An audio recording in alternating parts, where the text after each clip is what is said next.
This is going to be a look at some Gus Edwards film. Of course, we know he had some highlight runs, some clutch runs. I think 4 third down conversion runs, 3 in the fourth quarter. But I'm also going to talk about how his usage is very interesting. Monken appears to be using him in a similar role to Ricard on a couple of concepts, and that statement may sound weird at first, but give me an opportunity to try to show it to you and hopefully explain it to you in a way that makes sense. Most of this highlight will be his running, to be honest with you, but I'm going to focus on the usage with him in the backfield with Devin Duvernay at the same time, because I thought that happened 3 times, and I think I'm going to show you all 3 of them. He's going to be lined up in the backfield, obviously, in each situation here. 17-yard run, first possession, I believe, on a 2nd and 3. Just bust this thing on the backside of the formation. When I say the backside of the formation, it's a 2x2 set, 12 personnel, I believe. Likely and Andrews down here at the bottom. Duve's going to motion through. So when he motions through, it looks like jet. We haven't handed it off on the jet yet, but we will soon. As this happens, this is the one receiver side. One of the things I've said for a year here now about the Ravens offense is we won't run back here. Well, guess what? Newsflash, now we will. We're running back to the single receiver side. Some people would say, well, it's not a big deal, Coach. Everybody does that. No, they don't. There's a lot of offensive coordinators that do not run to the single receiver side. I'm talking about in the NFL, in college football, and high school. They will run to the single receiver side if the motion comes from the 3 receiver side to the single receiver side. So they'll bring someone over there late in motion. Todd Monken is showing you that he'll run to the side where there's only 1 receiver. It's a great job by Simpson comboing up to Logan Wilson. Doesn't get a huge piece of him, but is able to chip him and get him out of there. 17-yard gain, first possession. We were showing them what's up, that we could run the football against them when we needed to. End zone, angle, same play. And you'll see the combo by Simpson. Him and Macari dealing with the D tackle. And then as Gus gets here, look at Simpson's eyes. Him and Macari did a fantastic job on that play. 2 underrated guys. Love that football play. I'm not sure about you. Cut back. Gus is a one-cut runner, and he's exceptional at it. So 17-yard run, first possession, sets the tone. Ravens come right back to the run on the next play. Not nearly as successful. They asked Likely to basically do what Pat Ricard did earlier in the possession. Lead block on an outside zone stretch play. It only gets 2 yards. But Gus is a one-cut guy. He's really good at cutting things back. We don't have people, hemmed up, and the linebacker is able to go back on the backside when Gus cuts it back. I think it's Logan Wilson. 2-yard gain. 2nd and goal after we had gone 11 personnel. Tried to run the ball in a hurry-up situation. Like I said in a video last night, I think Monken got pissed off because he went 22 jumbo. Basically, he's got Falele on the field with Macari. But the cool thing about the way that we were doing this is we've got a 3-man surface to this side. There's a receiver off screen to our right. The offense is left. I think it's Aguilar. And also a 3-man surface to this side, a typical 3-man surface.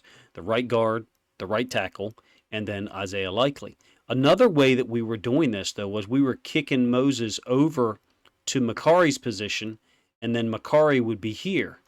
So instead of having a 3-man surface on the backside, you would have a 2-man surface where Isaiah Likely was the right tackle. And my writing is sloppy when writing on the screen, so forgive me. But we're creating these unbalanced lines in 2 different ways. Now, in this case, it's technically not unbalanced because Falele is eligible here. But this caps the first drive.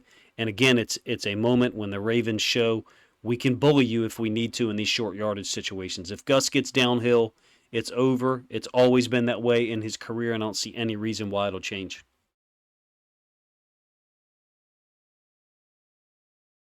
Outside zone play, I think this is Lamar checking to the offense's right, the defense's left, and you'll see that the 2 linebackers for the Bengals adjust late after Lamar has made some kind of call. They'll adjust late. They'll kick themselves further in this direction. I don't know if I give you the end zone angle of this one or not, but Gus is perfectly suited for this. He's perfectly suited for this. Like, don't give me that, like, Gus is a gap scheme runner. No, that's BS. This is exactly what he can do well.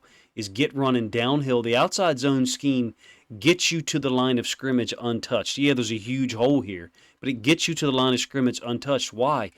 Defenders are worried about horizontal movement. They can't just run upfield if the running back is potentially stretching in the opposite direction. It's designed to get him to the line of scrimmage untouched. He's great at that. He's always going to fall forward. I would love to see him get runs like this, opportunities like this, I should say, 6 or 8 times a game. But we know that those touches aren't going to be there on the same concept for him. 10, 12 carries a game, probably tops. Justice Hill, 6, 8, 10 carries a game. Keaton Mitchell, Melvin Gordon. Who knows, maybe we do bring Kenyon Drake in. But in any case, it's a 5-yard run. I think that also kind of is a jab. That's what I love about the outside zone stuff. It's forcing horizontal movement by guys, and I think there's some mental stress exerted on defenders there as they've got to move horizontally and try to deal with a runner who ends up running downhill, shoulders square behind his pads.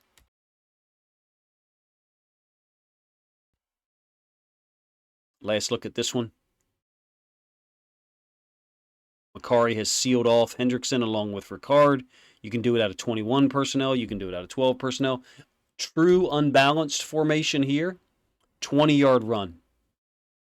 Ripping off the left tackle. And I'll go back to the all-22 here in a moment so you can see the what I mean when I say unbalanced.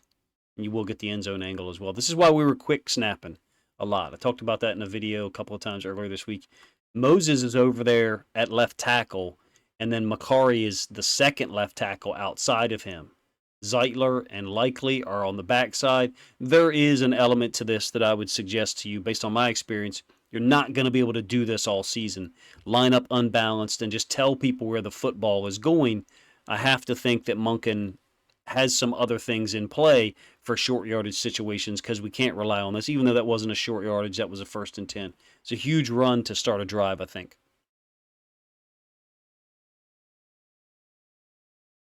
And we're really good at running that to our left because of how good Zeitler is as a puller.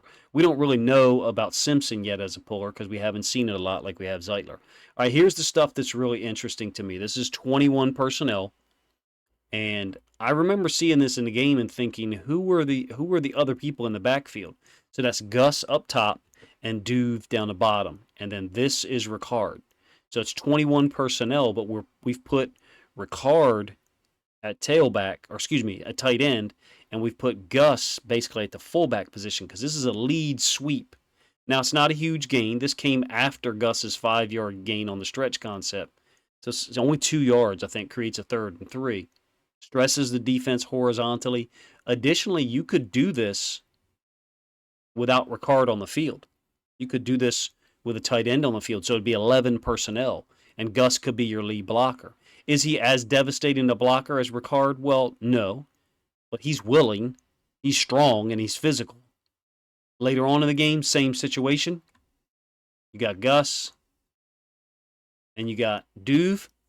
Ricard's up to the top side. Now, my one criticism or complaint about this one is the ball ends up following Ricard in both of these situations that I just showed you. Wherever Ricard was is where the ball went. Now, we know this is QB counter read, so Lamar is capable of reading it.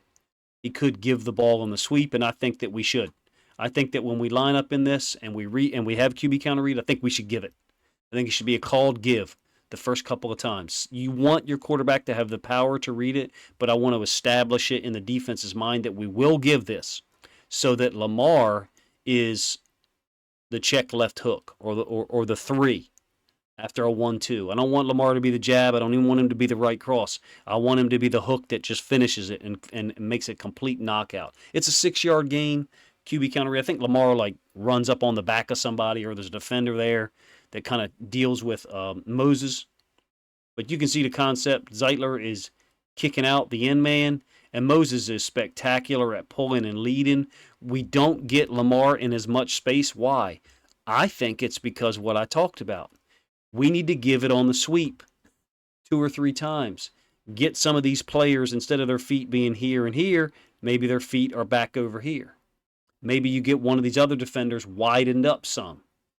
I think the jab's got to be established before you start throwing hooks or even right crosses, if I said that in a way that makes sense. Now, another usage of Gus, before we get to some of his runs, and I think he'll be effective at this, I think he already was, is as a lead blocker on sweep stuff. And the cool thing about this is Ricard is opposite the sweep. We can have Ricard on the field, and we know that our tendencies in the past was to run behind Ricard, right? Kind of looks like QB Power Read. Our tendency in the past was to run behind Ricard. What I love about this, having Gus and Ricard on the field at the same time, whether it's 20 personnel with no tight end, or whether it's 22 personnel, which is what this is, you got Ricard to the backside, and then when we run the sweep, look what we got up here. We got 2 tight ends. I am super impressed with Monken's usage of personnel. I think Duve could hit this a little harder, but I think he's being coached to, get to the outside. The second one that I'm going to show you here in a moment, I think I tagged the second one, is less impressive from a Duve standpoint, but the play design from the personnel, look at the space that we're getting him in, and we deal with the Bengals, the Browns, the Steelers, teams that know about our tendency to run behind Ricard. We have the opportunity to kind of manipulate that, use that against them because of Gus Edwards. I think we got a unique player here. He's healthy. Wasn't healthy last year. Clearly didn't play at all in 2021. All right, some more short yardage stuff. This is to finish the game. Again, it's a jumbo 22. Falele is eligible, so technically I can't call it unbalanced, but it is a 3-man surface to both sides of the formation. 3-man surface is difficult to defend the run game. You usually have to allocate a certain number of players there. The Bengals have gone to their 5-1 look. 6-1, really. 4 down linemen. Pratt has walked up as a stand-up outside linebacker. Don't know why Hendrickson's not on the field here in this situation. Maybe he was hurt or something like that. Hubbard to the backside. Ricard is the lead blocker on the power concept. I always am skeptical of one inside linebacker looks because I feel like if one linebacker fits it on one side, he's expecting help on the backside, and it ain't there. And in this case, it's not. Huge seam for Gus, and you'll see it from the end zone angle, by the way. You guys let me know. I'm not just excited about seeing a man run the ball, about seeing Monken utilize the run game out of 11 personnel, 20 personnel, 22, whatever. I'm excited to see him used as a lead blocker when they bring Duve into the backfield. There's been people the last couple of years in videos mention that. Forgive me for not remembering your names. Like, could we use Duvernay in the backfield? Look at what was installed. Look at what was there against the Bengals. Now, again, both of the times that it was Gus and Duve in the backfield together, the play ended up going to Ricard's side. But then you had the sweep that we ran twice, consecutive plays, I believe, to Duve, where Ricard's on the opposite side. He's on the backside. Monken, to me, looks like a jerk. And I'm saying that from a defensive coordinator standpoint, in that he's going to have plays installed, use them for a couple weeks, and then line up in the same formation in a critical situation and use the counter off of it. I don't mean a counter play, but use a counter punch to the play that he's shown you already. That's why I say he's a jerk. Because as a defensive coordinator, you would prepare for something, and you would get it in that 3rd and 3 position, and you're like, oh, we're going to stop this tailback counterplay to the weak side, and it was tossed to the strong side. So as a defensive coordinator, I get to call him a jerk, but as a Ravens fan, he's a fun jerk to watch in terms of calling the plays, manipulating defenses, and putting Ravens position players in space, utilizing their unique skills, and Gus Edwards is just another talented guy, I think, that falls in that category. You guys let me know what you think of the breakdown and what you think of Gus Edwards' usage. If you believe, like I do already, that there's a future and there's more plays in that package for him and Duve, whether Ricard is on the field or not. Appreciate you guys' time. If you think the other Ravens fans would enjoy this content, please consider grabbing a link to it, sharing it out on social media to help this content get more reach.